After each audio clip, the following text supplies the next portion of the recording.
Bien-aimé dans le Seigneur, j'ai une fois visité une paroisse située dans un village qui avait à la fois les hauts plateaux et la basse terre. Alors on m'a dit que pendant la saison pluvieuse, la basse terre est inondée. Donc les habitants doivent fuir par-ci par-là, ou bien ceux qui ont des familles au niveau des hauts plateaux vont monter. On m'a aussi dit que le but de toute personne, tous les habitants des basses terres, c'est de procurer un terrain et monter vers les hauts plateaux. Donc le lendemain, nous sommes descendus pour visiter cet endroit, la basse terre. Et j'ai vu que c'était un endroit très bel et avec des beaux bâtiments. Alors j'ai posé la question au prêtre qui m'accompagnait. J'ai dit, mais vous m'avez dit que c'est un lieu temporaire, mais pourquoi tous ces beaux bâtiments? Alors lui me dit que non, normalement les gens doivent bien vivre. Le fait que tout le monde cherche à monter de l'autre côté ne voudrait pas aussi dire que les gens ne doivent pas bien vivre ici. Au moins, ils doivent dormir ici pendant la saison sèche, ils doivent mener leur vie ici. Donc, ils doivent bien construire. Et c'est ça ce qu'on voit. Bien-aimés dans le Seigneur, dans la première lecture d'aujourd'hui, Qoheleth dit « vanité des vanités, tout est vanité ». C'est une expression que nous tous nous connaissons. Ça, c'est un sage, un maître, et il a vu des grands maîtres, les guerriers, ainsi de suite, les royaumes, les rois de la terre, les grands hommes qui se lèvent et qui finissent par mourir. Alors, la question aux lèvres de tous, c'est qu'est-ce que la vie? Et Qoheleth dit que la vie n'est qu'un souffle. Le mot vanité en hébreu est belle, signifie quelque chose qu'on ne peut pas vraiment tenir. On dirait comme une poussière, quelque chose qui ne tient pas pour longtemps. Alors Qoheleth nous dit que la vie est comme un souffle qui s'en va. Et la deuxième lecture et l'évangile d'aujourd'hui sont comme des commentaires à cette première lecture. Dans l'évangile, ils ont voulu entraîner Jésus dans une dispute familiale. Et Jésus a refusé. Il nous a laissé avec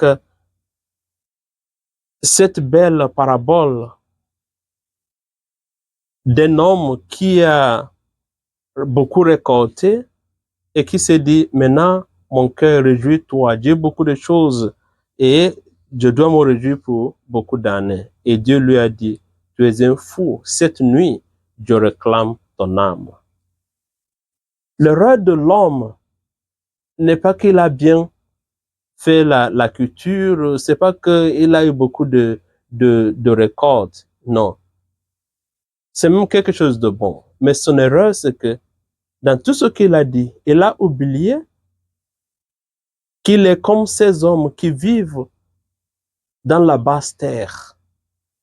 Il a voulu construire la permanence dans un endroit où il ne fallait pas. L'expression vanité de vanité ne nous invite pas à la paresse pour dire qu'il ne faut pas développer notre monde, il ne faut pas développer des recherches scientifiques sur la santé et sur quoi que ce soit. Non.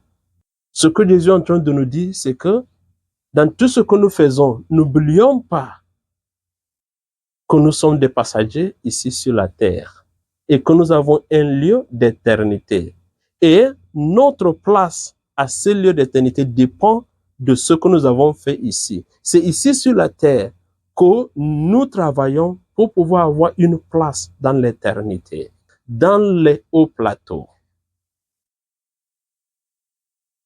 Quand nous faisons nos calculs, mettons ça dans notre esprit. C'est bien d'être riche. C'est une bénédiction de Dieu. Mais qu'est-ce que nous faisons de cette richesse?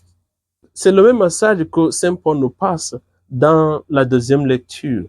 Il nous dit, dans tout ce que nous faisons les choses pour le royaume des cieux.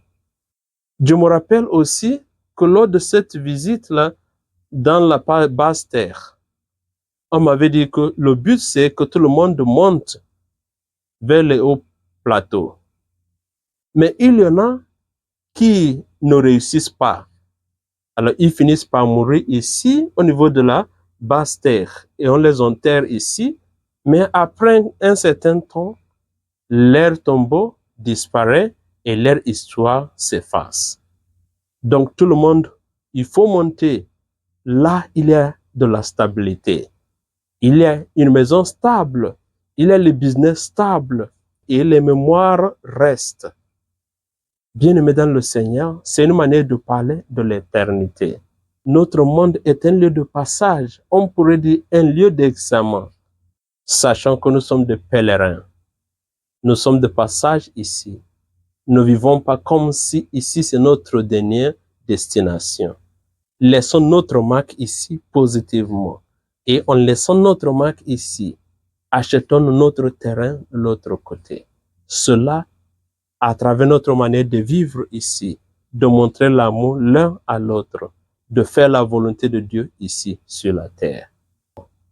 Ici sur la terre, tout est vanité. Que le Seigneur nous donne la grâce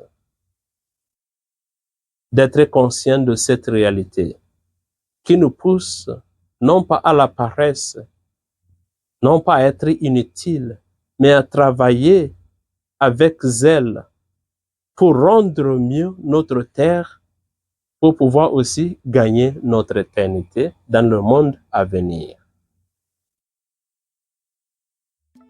Que Dieu bénisse sa parole dans notre cœur, au nom du Père et du Fils et du Saint-Esprit.